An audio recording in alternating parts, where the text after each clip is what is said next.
Skans, ayoko na mo din na ninyo na Skans.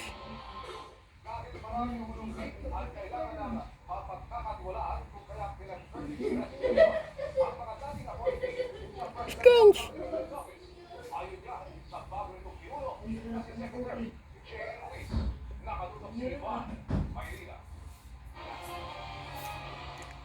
Sa unang araw sa pwesto ni President sa Communication Secretary J. Ruiz, isa sa mga issue na kanyang kinaharap, ang utos para sa courtesy resignation ng lahat ng appointees sa mga opisina na kanyang tanggapan na inilabas ni Executive Secretary Lucas Bersamin. Paliwanag ni Ruiz, kailangan daw niya ng mga taong pamagkakatiwalaan sa paglaban sa fake news. Ikinwento ni Ruiz ang mga problema sa loob ng PCO.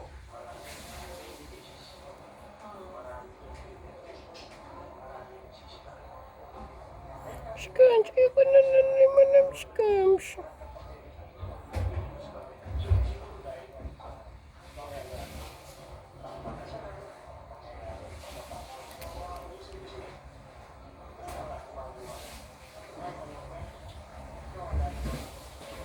Ang sabi ng Oliver Sabin, hiningi ang courtesy resignations para malayang magawa ng bagong PCO Secretary ang kanyang tungkulin at may patupad ang kanyang mga polisiya.